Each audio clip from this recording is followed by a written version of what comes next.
Swank in P.S. I Love You. Look out, man. Plus Oscar nominee John C. Reilly in Walk Hard, and multiple Oscar nominee Johnny Depp in Sweeney Todd. You, sir. Too, sir. This book could prove my grandfather's innocence. All I need is a few minutes with the president. The Secret Service is never going to leave you alone with the president. Well, you never know. Sorry, Mr. President. I need to ask you a question. Nicolas Cage, Jon Voight, and Helen Mirren star in National Treasure Book of Secrets. That means this just might be the silliest movie ever to feature 3 Academy Award winners. I'm Richard Roeper. And I'm Michael Phillips of the Chicago Tribune. Richard, let's have at it. We got a lot to talk about. A lot of big movies. Now, I like the sequel to National Treasure better than the original blockbuster. It's still just too dopey to recommend. This time around, Nicolas Cage's Ben Gates is trying to clear his family name. Seems great-great-granddaddy has been framed in the Lincoln assassination. Ladies and gentlemen, I present to you one of the missing pages from the diary of John Wilkes Booth. Your great-great-granddaddy planned the assassination of President Lincoln. It can't be. That's Ed Harris there playing his 137th bad guy. He's Mitch Wilkinson, who's using Ben to find a lost city of gold. Bad actress Diane Kruger is back as Ben's ex-girlfriend. Okay, as for the Book of Secrets, every president since Washington has been keeping a diary and passing it down, or so this movie would like us to believe. I'd love to read the Bill Clinton chapters. And I'm not just talking about JFK here, guys. The 18.5 missing minutes of the Watergate tapes. And the coup de grace. Area 51. Come on, Riley. It's an urban legend. The search eventually involves Ben's mom, played by Helen Mirren. If you look closely, you can see a thought bubble over her head that says, cashing nice check. Wait, no, that's probably a horrible trap.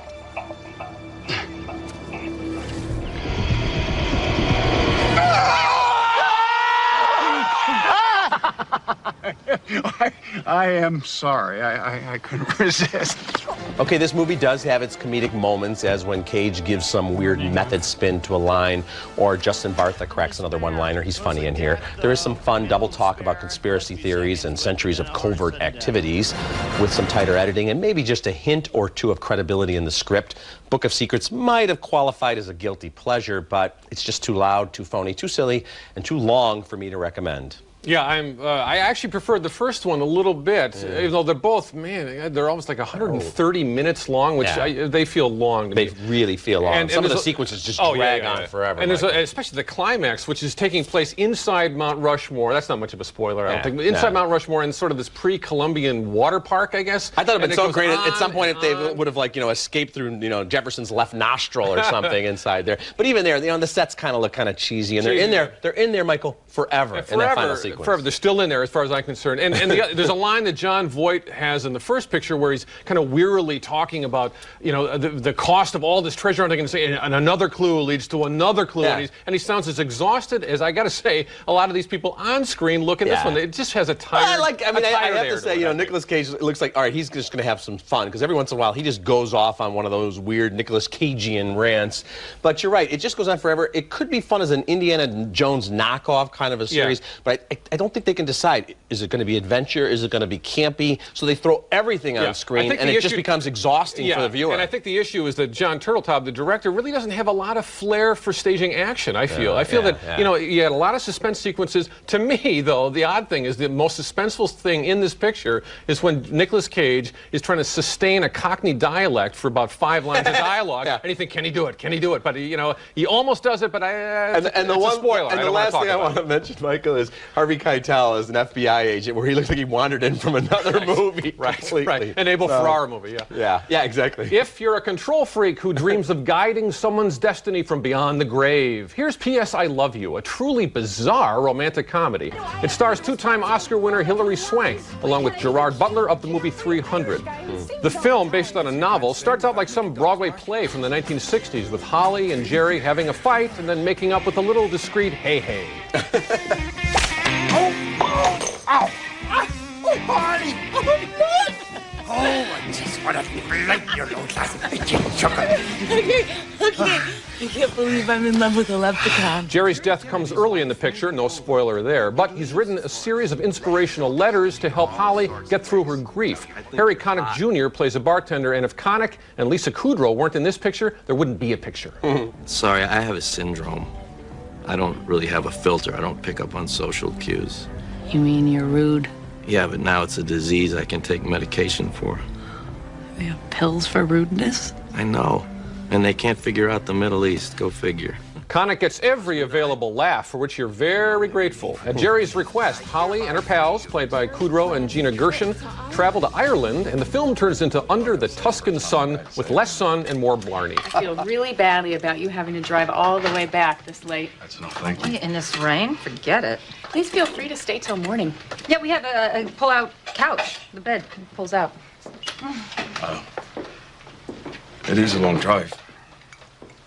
I would love a shower. What a great idea! I gotta say, I'm not sure Hilary Swank, good as she is, knows when to say when, intensity-wise, in a romantic comedy. If you go to the film, and look, it's a free country, watch how well Kudrow handles her material, and then watch how Swank allows the material to handle her, pushing her in all the obvious wrong directions. So, I say the verdict, return to sender. That's what I say. So are you saying you'd prefer to live in a country where they outlaw contrived romantic comedies? I mean, on the state level. While acknowledging a lot of your criticism, I think is right on, Michael. I'm going to recommend this film, and I'll tell you why. First of all, I agree with you that Harry Connick Jr. and Lisa Kudrow steal the film in their scenes. They're very funny. Hilary Swank, though, I'm going to disagree with you. I think she's wonderful. You know, I'll admit, I have a crush on her. I've had she is the next Karate Kid. I always have, and I think she's wonderful here. She's not letting the material push her around. She's making choices as an actress, which I think are very strong. And also Kathy Bates. The scenes with Kathy Bates as her mother are very good as well. I do not blame the performers. I think Swank is miscast, but the other supporting performers save it. I would say too, I never got over the queasiness of this premise that you know this guy's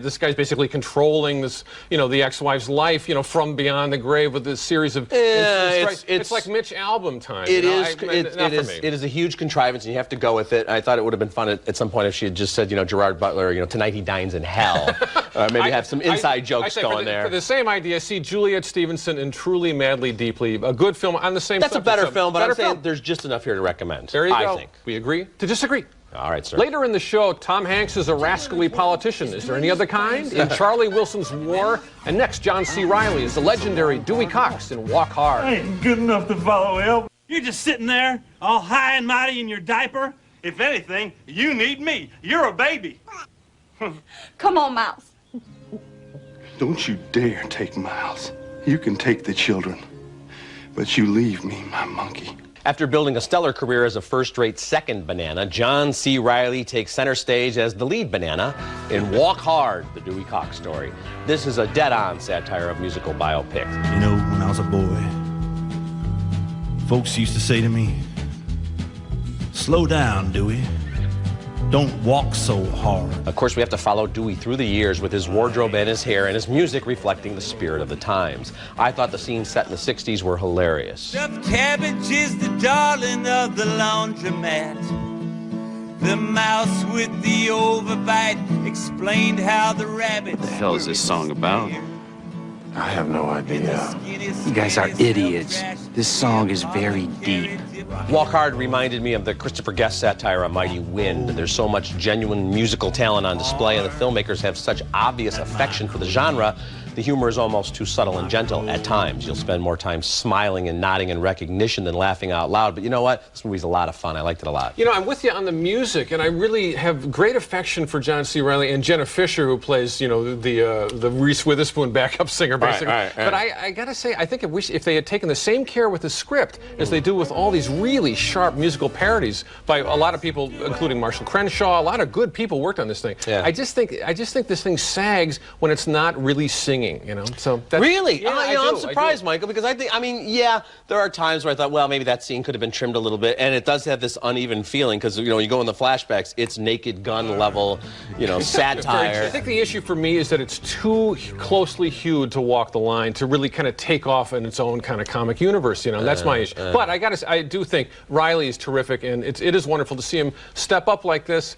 I got to say, too, Judd Apatow, the co-writer, has set a huge standard for this kind of, really any kind of comedy this year with Superbad and with Knocked Up, and I think, to me, it's a bit of a come down for him. So. All right, Dr. Scrooge, I think it's worth seeing. All right, later in the show, Denzel Washington directs and stars in The Great Debaters, and next, Julia Roberts and Tom Hanks wage Charlie Wilson's War. Attention? This is the Cold War. Everybody knows about it.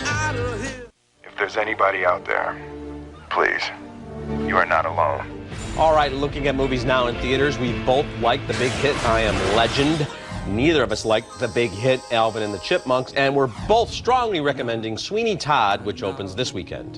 You've been locked out of sight all these years, like me, my friend. Johnny Depp's sure to get an Oscar nomination here, Michael, and I love Sweeney Todd. It's very violent and creepy and weird and dark. That's why I like it. Yeah, it's a very odd Christmas time picture, but probably the best musical of the year, I'd say. Well, you know, Alvin and the Chipmunks. Yeah, that's true. And as you know, Michael, it's a very, very, very busy time for movies right now. And if you go to atthemoviestv.com, you can see my exclusive reviews of the new Zooey Deschanel movie Flakes and the voyeuristic look. I'm putting my clothes back. Busy month indeed, and here's one of the biggest films of the month, actually. Charlie Wilson's War is a machine-tooled reminder of how tricky it is to marry politics with an A-list Hollywood blockbuster. Tom Hanks stars as the real-life Texas Congressman Charlie Wilson. He's a good-time party boy who became the guiding force behind the U.S.-backed covert operation that led to the Afghan rebels' success over the invading Soviet military back in 1989. Now, Julia Roberts plays Charlie's Houston paramour, a killer fundraiser when it comes to her pet causes. Here, she lays out the latest and greatest cause to her man in the tub. Why is the CIA running a fake war in Afghanistan? They're doing everything they can. They're doing it badly. The CIA is arming the Mujahideen. If this were a real war, Congress would authorize $24 million for covert operations the way you did in Nicaragua. Charlie wants that war too, and here he brings into his confidence a gruff CIA operative played magnificently by Philip Seymour Hoffman. This is the character that ends up running the show and, for all practical purposes, the movie. I want the CIA in my office at 10. What is U.S. strategy in Afghanistan? No, strictly speaking, we don't have one, but we're working hard on that. Who's we? Me and 3 other guys. I think if it were up to the director, Mike Nichols, he'd hang out with Hoffman's character the whole movie. In order to pull off the covert operation, Charlie and his CIA ally enlist the help of an Israeli arms dealer. Oh, also a Texas belly dancer. This meeting is going to be run professional. Oh, absolutely. We'll be talking to the Deputy Defense Minister while his boss gets a belly dance from a friend of Charlie's. What? A good friend of mine back in Texas is a well-known belly dancer. It's always been her dream to perform in Egypt, so she's our way in. While she's dancing for the defense minister, we'll be talking to the deputy.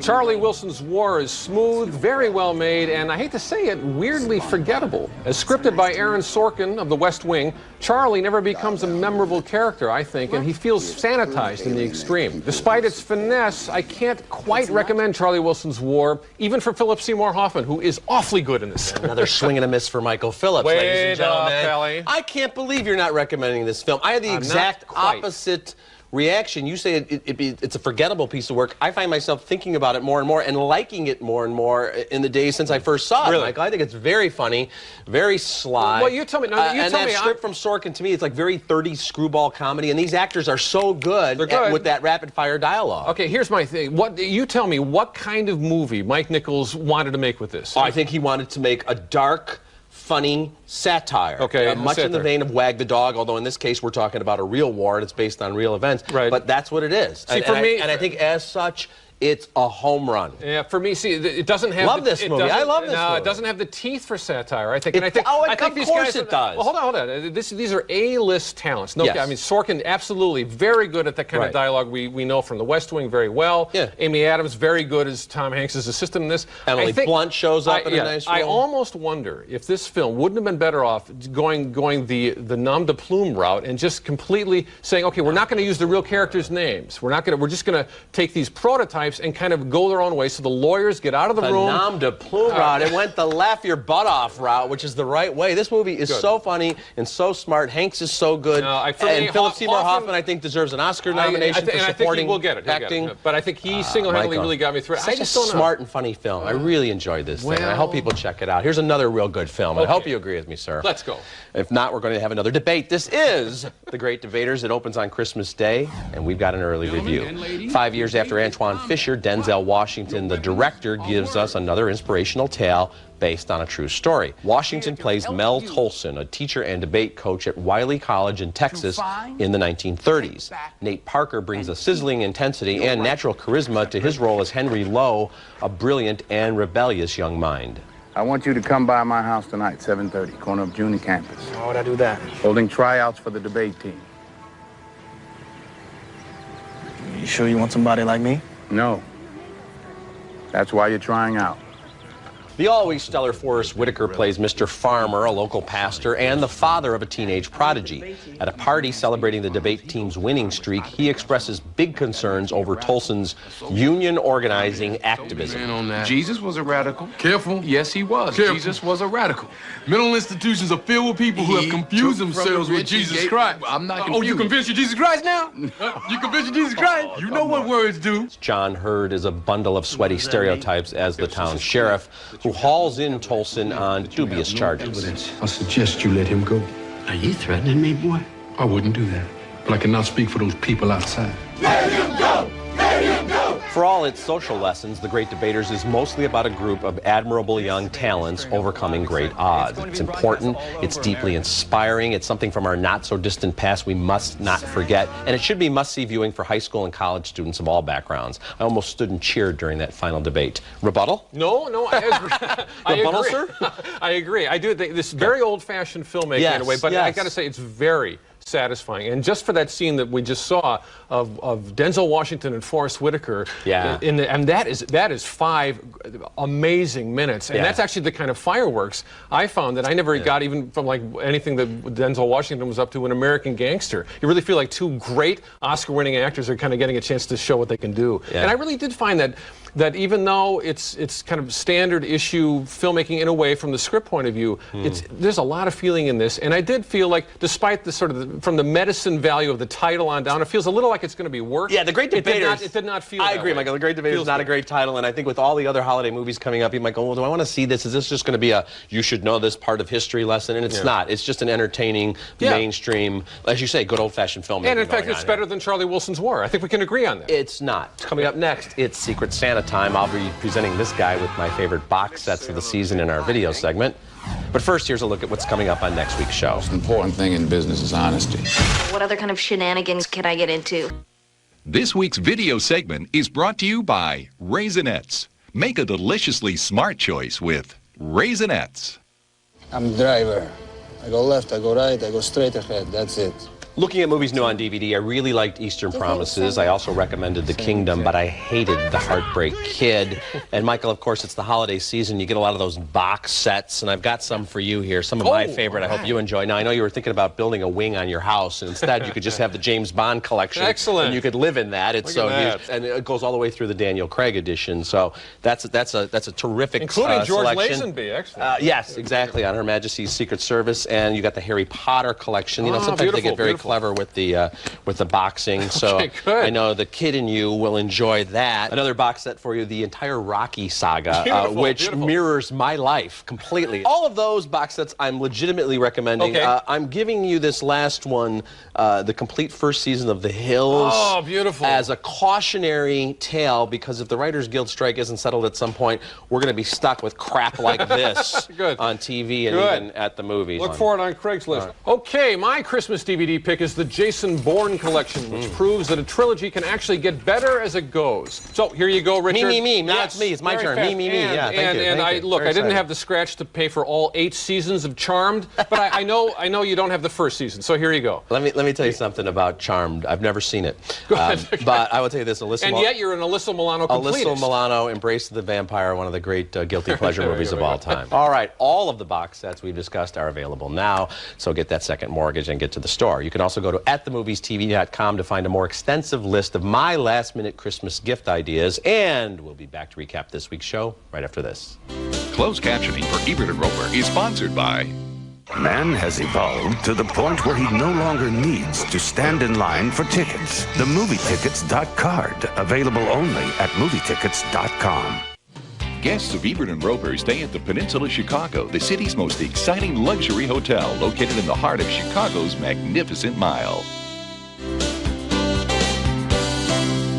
Okay, recapping the movies on this week's show. Neither of us liked National Treasure Book of Secrets. We split on P.S. I Love You, Walk Hard, and Charlie Wilson's War. I liked all of them, Michael less so. And a big round of applause for The Great Debaters. Yeah, that was a good film, a very satisfying film. I like The Great Debaters. All right, that one we're in agreement. Yeah, yeah, and look, P.S. Have a good New Year. Oh, okay. That's walk hard, sir. Okay. That's it for this week. Until next week, the balcony is closed.